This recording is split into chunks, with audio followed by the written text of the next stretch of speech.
Blind little girl paid Mafia Boss $2 for protection from her cruel maid. The 4 words she whispered made him break down. Alessandro Vitelli lived in a world where silence was the most expensive commodity. As he sat in the back of his moving car, the city lights blurred into streaks of gold and neon against the rain-slicked glass. To the public, he was a ghost; to the underworld, he was a god. His influence wasn't just in the shipping yards or the high-rise boardrooms. It was in the very air people breathed. He was the man who decided which businesses thrived and which burned to the ground. He spoke in whispers, yet his words carried the weight of a gavel. Every morning, Alessandro's life was a masterclass in calculated precision. His tailored suits were armor, his watches were instruments of a life where every second had a price tag, and his eyes, cold, observant, and predatory, were his greatest weapon. He moved through the world with a refined cruelty, never raising his voice because he never had to. When he entered a room, the temperature seemed to drop. He had spent 20 years building a reputation on the fact that he was untouchable and, more importantly, unfeeling. In the circles he ran, emotion was a leak in a pressurized cabin; it was the thing that got you killed. His office at the top of the Vitelli Tower was a sanctuary of marble and glass, overlooking the empire he had carved out of chaos. Here, he balanced the books of the city's sins. He dealt with politicians who sold their souls for a vote and rivals who thought they could skim from his docks. He was a man who understood the architecture of fear better than anyone. He knew exactly how much pressure to apply to make a man break, and he took no pleasure in it; it was simply business. Yet, as he stared out at the sprawling skyline, the feeling of those 2 crumpled bills in his pocket felt heavier than the millions in his bank accounts. For the first time in a decade, the lion of the city felt a crack in his polished exterior. He thought about the Quinn name. He knew the lineage, a family of old money and tragic ends. He knew the manor on the hill, a place that should have been a fortress of safety for a child like Elara. Instead, his intelligence reports were already painting a different picture, a house of shadows where a predator in a white collar was picking the bones of a dead man's legacy. Alessandro's world was built on rules. Rule number 1, never get involved in domestic disputes. Rule number 2, never let a witness see your face. But as he signaled his driver to turn toward the Quinn district, he realized he was about to break every rule he had ever made. He wasn't just a businessman tonight. He was a man who had realized that some debts couldn't be settled with wire transfers. Some debts required a different kind of currency. The sun was beginning to dip below the horizon, casting long, skeletal shadows across the iron gates of the Vitelli estate, when the rhythmic sound first disturbed the evening silence. Tap. Tap. Tap. It was a hollow, persistent noise, completely alien to the heavy silence of the heavily guarded grounds. The security team, men trained to spot a sniper at 500 yards, stood frozen in confusion. They were used to armored motorcades and desperate debtors, not the sight of a small girl in a sun-bleached dress, her path guided by a thin wooden cane. Alessandro stood on the wide stone steps of his porch, his coat draped over his arm, preparing to depart for the evening's business.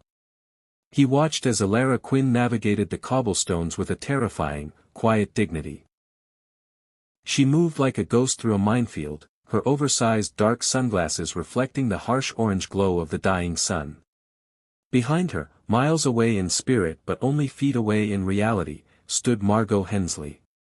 The maid's face was a mask of cold fury, her posture rigid as she watched the girl from the edge of the property, her eyes darting toward the security cameras with a look of calculated malice. Elara didn't stop until the tip of her cane brushed the toe of Alessandro's polished shoe. The air in the courtyard seemed to vanish. His men shifted, hands twitching near their holsters, but Alessandro remained as still as a statue. He was a man who lived by the visual cues of power, the way a man's pulse jumped in his neck, the sweat on a liar's brow. But he couldn't read Elara's eyes. He only saw the trembling of her small, pale hand as she reached into the pocket of her dress. She held out 2 crumpled bills, the paper soft and worn from being hidden away. I was told you make people go away, she said, her voice small but remarkably steady. Alessandro's heart, a cold organ hardened by decades of ruthlessness, felt a strange, painful contraction. He didn't take the money immediately. Instead, he slowly knelt, his expensive trousers pressing into the grit of the driveway until he was at her level.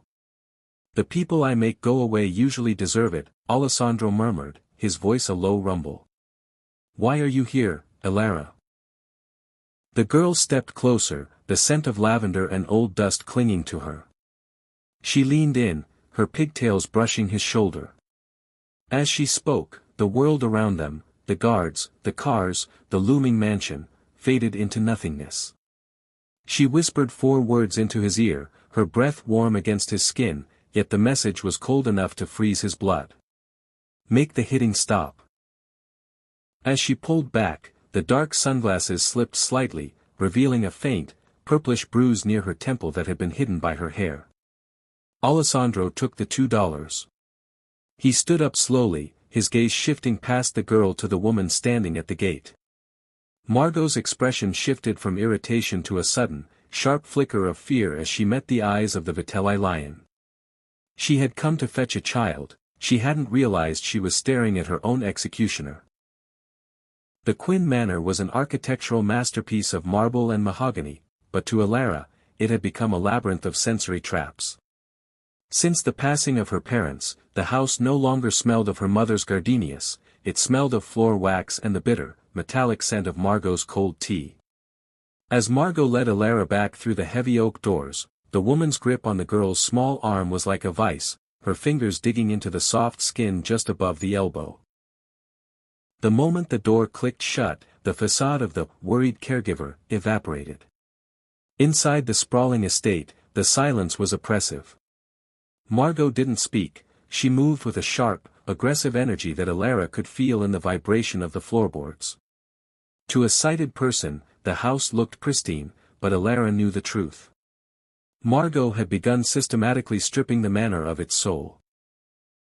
Elara could hear the empty echoes in the drawing room where the heavy silver candelabras used to sit, and the ghost quiet of the walls where the fine oil paintings had been removed, sold to private buyers to fund Margot's secret gambling debts and her ties to the city's low-level vultures. You think that man will help you? Margot hissed, her voice a jagged contrast to the hushed elegance of the hallway. She shoved Elara toward the narrow stairs leading to the servants' quarters, where the girl was now forced to sleep. He's a monster, Elara. He kills people for sport. You just handed him $2 to laugh at you. Margot's cruelty wasn't just in her physical outbursts, it was in the psychological cage she had built. She had spent months whispering to the family lawyers that Elara's condition had made her prone to delusions and self-harm, creating a paper trail that would allow Margot to be named legal guardian and sole executor of the Quinn fortune. The plan was nearly complete. Once the final documents were signed, Margot intended to move Elara to a state-run facility and disappear with the remains of the estate.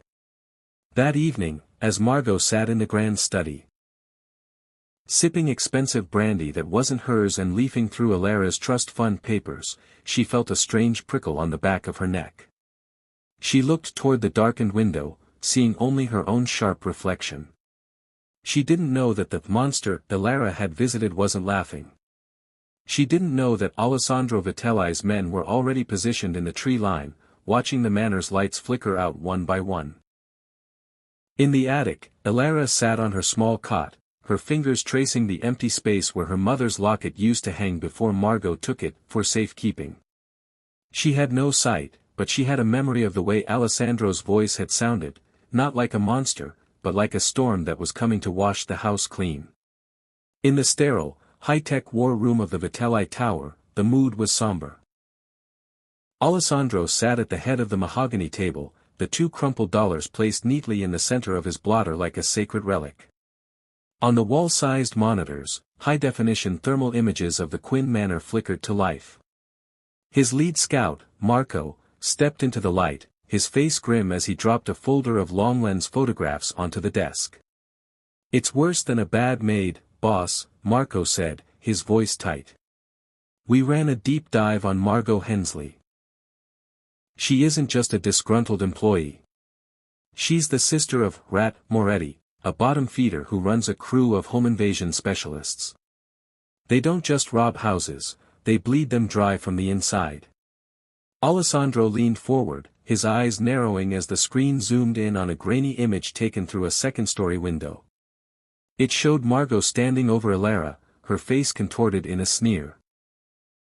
The girl's sleeve was pushed up, and even in the low light, the high-resolution camera captured the dark, finger-shaped bruises blooming across her pale skin. Alessandro's jaw tightened until the muscle pulsed. He had seen a lot of violence in his life, but there was a specific brand of cowardice in hurting a child who couldn't see the blow coming. "Who else is in that house?" Alessandro asked, his voice a low, dangerous hum. "That's the guests part," Marco replied, flicking to the next slide. "Moretti and 2 of his enforcers have been staying in the guest wing. They're moving the furniture out the back door under the cover of night. We tracked a shipment of Quinn family heirlooms to an illegal auction house an hour ago. They're stripping the place bare while the girl is locked in the attic." According to the wiretaps, Margot is planning to medicate the kid tonight to keep her quiet while they make the final haul. The silence that followed was suffocating. Alessandro looked at the photos of the bruises, then at the $2 on his desk. He had spent his life fighting for power, for respect, and for territory. But as he looked at Alara's pigtails in the surveillance shot, he realized that Margot had made a fatal error. She thought Alara was an easy mark because she was blind and alone. She didn't realize that the girl had hired the most efficient reaper in the city. "Moretti and his crew are small-time vultures," Alessandro said, standing up and buttoning his jacket with surgical precision. "They think they're playing a game of theft. They don't realize they've committed a capital offense in my city." He turned to his men, his eyes flashing with a cold, righteous fire. "Get the cars. We aren't going there for an investigation anymore. We're going there to collect on a contract." The blacked-out SUVs sat idling in the basement of Vitelli Tower, a low hum vibrating through the concrete. Alessandro stood by the lead vehicle, his reflection in the window showing a man who looked like he was heading to a gala, but whose hands were prepared for a war. He pulled the $2 bills from his pocket, smoothing them out against the hood of the car. In his world, a hit on a rival boss cost $250,000. A political favor cost 5 times that. But as he looked at the worn paper in his palm, he realized that these $2 were the most expensive currency he had ever touched. "This is a pro bono job, boss?" Marco asked, checking the slide on his weapon. "The men are wondering why we're hitting a bunch of house thieves on a Tuesday night." Alessandro didn't look up. "This isn't a job, Marco. It's a debt. When that girl walked up to me, she didn't just bring money. She brought the one thing I thought I'd buried years ago, she brought me her trust. In this city, everyone wants a piece of me. Everyone wants a favor, a payoff, or a head on a platter. But she just wanted to feel safe in her own bed."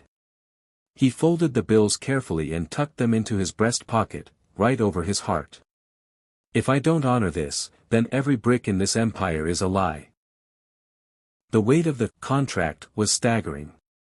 By stepping into the Quinn Manor, Alessandro was breaking the fragile peace he maintained with the city's lesser gangs. Rat Moretti's crew had ties to the harbor unions, touching them could trigger a ripple effect of strikes and lost revenue totaling millions. His legal advisors would have called it a catastrophic business move. His rivals would call it a lapse in judgment. But as Alessandro signaled the convoy to move out, he felt a strange, terrifying clarity. He was trading his reputation as a cold, calculating machine for something far more dangerous, a man with a purpose. He realized that the hitting Alara spoke of wasn't just a physical act, it was the world's attempt to crush a light that hadn't yet been extinguished. "Tonight, we aren't collectors," Alessandro said into his comms as the vehicles surged into the city streets. "We are the answer to a prayer. Moretti and the maid think they're stealing silver and silk. They don't realize they've stolen the only thing I care about tonight, my peace of mind. As the neon lights of the city gave way to the shadowed, tree-lined avenues of the Quinn district, Alessandro watched the digital clock on the dashboard. He had spent a lifetime making people fear the dark. Tonight, for a blind girl with $2, he was going to bring the dawn, and it was going to be the bloodiest sunrise the Quinn Manor had ever seen. The Quinn Manor was ablaze with light, a mocking display of stolen grandeur. Inside the grand ballroom, Margot Hensley had traded her maid's uniform for a silk gown that smelled of Alara's mother's perfume. She was hosting a celebration for her brother, Rat Moretti, and his associates, the clinking of crystal glasses drowning out the silent misery of the child locked 3 floors above. They were celebrating the successful fencing of the Quinn jewels, laughing over the ease of their conquest. The heavy front doors didn't burst open, they were opened from the inside by Alessandro's silent shadows. The music didn't stop, it died. Alessandro Vitelli stepped into the foyer with a stride that reclaimed the room before he even spoke. He looked like a man arriving for a black tie event, his black suit charcoal dark against the white marble. Behind him, Marco and 4 other enforcers fanned out, their presence turning the festive atmosphere into a tomb. "I don't recall seeing my name on the guest list, Margot," Alessandro said, his voice a smooth, terrifying silk that cut through the room. Margot's glass slipped from her hand, shattering against the floor. The red wine bled across the white tile, a grim omen of the evening to come. Moretti reached for the pistol tucked into his waistband, but the metallic clack of 6 Vitelli rifles leveling in unison froze him in place. "Alessandro," Margot stammered, her face turning a sickly shade of gray. "This is a private residence. You have no right." "I have a contract," Alessandro interrupted, stepping closer until he was within inches of her. He didn't yell, he didn't have to. The air around him seemed to vibrate with a lethal frequency. He pulled the 2 crumpled dollar bills from his pocket and held them up. The room went silent. To the thieves, it was just pocket change. To Alessandro, it was a warrant. "I've been hired to handle a local pest problem," he murmured, his eyes scanning the room, landing on the stolen painting stacked near the door. "And I find that when I'm paid in advance, I'm particularly thorough." He turned his gaze toward the stairs, his expression softening for a fraction of a second before hardening into a mask of pure, righteous iron. He could hear the faint, frantic tapping of a cane from the upper floors. Alara knew the storm had arrived. "Marco, clear the house," Alessandro ordered, his voice dropping to a low, predatory growl. "Ensure the guests leave, though I don't care if they leave on their feet or in bags. I'm going to find my employer." As his men moved with surgical violence to dismantle Moretti's crew, Alessandro began to climb the stairs. He ignored Margot's pleas and Moretti's threats. He had a $2 debt to settle, and the interest was about to be paid in blood. The chaos in the ballroom became a distant echo as Alessandro ascended the stairs, but his destination wasn't the attic. His refined senses, sharpened by years of navigating treacherous environments, caught a discordant note in the house's rhythm, the hum of a heavy industrial lock vibrating from below. He turned toward the service entrance, his footsteps heavy and deliberate on the stone stairs leading to the basement. The air grew cold and damp, smelling of neglect and old earth. At the end of a narrow corridor, behind a reinforced steel door that had no place in a residential home, he found it. This wasn't a room, it was a vault of cruelty. Alessandro kicked the door open. Inside, the hitting Alara had whispered about became horrifyingly literal. The room was filled with the evidence of Margot's true betrayal. There were dozens of shipping crates, but they weren't filled with silver or art. They were filled with Alara's life. Her parents' personal journals, her childhood toys, and even her medical equipment, all tagged for a junk disposal. Margot hadn't just been stealing the estate, she had been erasing the girl's very existence. In the corner, under a single flickering bulb, sat a small wooden chair with leather straps. Beside it lay a heavy, discarded belt. The sight made Alessandro's vision swim with a red haze. But it was the table in the center that held the most damning evidence, a stack of forged documents. Margot had already signed Alara's death certificate in everything but name, designating the girl legally incompetent and transferring her to a high-security facility across the border, a place where unwanted children were sent to be forgotten forever. She's just a blind brat. Margot's voice shrieked from the doorway as Marco shoved her into the room. She was disheveled, her silk dress torn, her face a mask of desperate defiance. She doesn't even know where she is.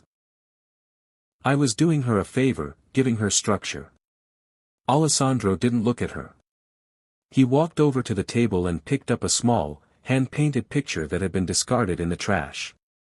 It was a tactile drawing, made with thick lines of glue so Alara could feel the shapes. It showed 3 figures holding hands. She knew exactly where she was, Alessandro said, his voice dropping to a register that made Margot's knees buckle. She was in a house of wolves. And she was smart enough to go find a bigger wolf. He turned to Marco, his eyes devoid of any remaining humanity. I want every crate here moved to my estate. Every memory. Every toy. As for this room. He looked at the leather straps and the cold stone walls. Ensure Margot spends the night here. I want her to understand that a structure she created so well. He walked out of the cellar, the forged documents crushed in his fist. He had seen the evidence. Now it was time for the final reckoning. The basement air felt like a tomb as Alessandro turned to face Margot. The woman who had carried herself with such sharp, cold arrogance was now reduced to a trembling heap on the cold concrete. Around them, the silence of the manor was absolute, save for the distant, rhythmic thud of Alessandro's men clearing the upper floors. You think you're a monster, Alessandro? Margot spat, her voice cracking with a desperate, dying bravado. You're a criminal. A murderer. You're no better than my brother. You just have a more expensive tailor. Alessandro stepped into her space, his presence so suffocating that she pressed her back against the damp stone wall. He didn't strike her, he didn't have to. The psychological weight of his gaze was a physical blow. He reached into his pocket and pulled out the $2, holding them up between 2 fingers. The difference between your brother and me, Margot, is that I have a code, he said, his voice a low, terrifying rasp. I deal in power and blood, yes. But I don't feed on the helpless. You looked at a blind girl and saw an opportunity. I looked at her and saw the only thing in this city that hasn't been corrupted. Until you touched her. He leaned in closer, his eyes as cold as the Atlantic. You spent months convincing the world she was untouchable because of her disability. You thought her blindness was her weakness. But it was yours. Because she couldn't see your face, she had to see your soul. And she knew exactly what kind of rot lived there. Alessandro gestured to the forged documents in Marco's hand, the papers that would have erased Alara's life. These are gone. Your brother's crew is currently being handed over to the authorities I own. They'll be charged with trafficking, grand larceny, and a dozen other sins they didn't even commit. But you? You're a special case. Margot's eyes widened as she realized her guests were gone, her leverage vanished, and her protection destroyed. Her world hadn't just collapsed, it had been surgically dismantled. In my world, Alessandro whispered, we have a word for what Alara is now. She is intalkable. Untouchable. Because if anyone, from a street thug to a corrupt maid, so much as breathes in her direction again, I will burn their entire world to ash. He turned his back on her, a gesture of ultimate dismissal. Marco, ensure she is delivered to the precinct with the evidence of the physical abuse. Make sure the warden knows she's a personal friend of the Vitelli family. I want her to spend every day of her sentence knowing that the blind girl she mocked is the only reason she's still breathing. As Alessandro walked out of the dark cellar, the heavy steel door groaning shut behind him, he didn't feel the triumph of a crime lord. He felt a strange, quiet peace. He was headed toward the stairs, toward the girl who had paid him $2 to do what the rest of the world wouldn't. The heavy silence of the Quinn manor was finally broken, not by the rhythmic tap of a cane or a whispered plea, but by the soft, steady breathing of a child who no longer had to hide. Alessandro found Alara in the garden, standing beneath a weeping willow where the air was sweet and free of the cellar's damp chill. When she heard his footsteps, heavy, certain, and protective, she didn't flinch. She simply turned her head, her dark sunglasses reflecting the first light of a new dawn. "Is the hitting gone?" she asked quietly. Alessandro knelt before her, oblivious to the dirt staining his custom-tailored suit. He reached out, hesitating for a fraction of a second before gently resting his hand on her shoulder. "The hitting is gone, Alara. The house is yours again. And the woman who hurt you, she will never see these gates again. I give you my word." For the first time since they had met, a small, genuine smile touched Alara's lips. She reached out, her small fingers tracing the fabric of his sleeve until she found his hand. She squeezed it, a silent seal on a contract that had changed the trajectory of the city's underworld. Weeks turned into months, and the Quinn manor was transformed. Alessandro didn't just walk away. He ensured the estate was staffed with people whose loyalty was to the Vitelli name, creating a fortress of genuine care around the girl. He visited every Sunday, not to discuss business, but to listen to Alara play the piano or to walk with her through the gardens she could now navigate without fear. The Lion of the City was still feared, still ruthless, and still the king of the shadows, but his men noticed a change. There was a line he would no longer cross, and a standard of honor that had been revitalized by a 7-year-old's bravery. In Alessandro's private office, amidst the maps of territories and the ledgers of power, there sat a new centerpiece. It wasn't a trophy or a golden idol. It was a simple, elegant silver frame. Inside, protected by museum-grade glass, were 2 crumpled, worn $1 bills. Visitors often wondered why the most dangerous man in the state displayed such a pittance so prominently. Some thought it was a warning, others thought it was a joke. But Alessandro knew the truth. Those $2 were the only honest money he had ever earned. They were a reminder that power was hollow if it wasn't used to protect the innocent, and that sometimes, the most profound vision comes from someone who cannot see at all. Alara Quinn grew up safe, her sightless eyes seeing a version of Alessandro Vitelli that the rest of the world was too blind to perceive. And every year, on the anniversary of her walk to his estate, she would send him a single flower with a note that echoed the change in his own soul: "Thank you for hearing me."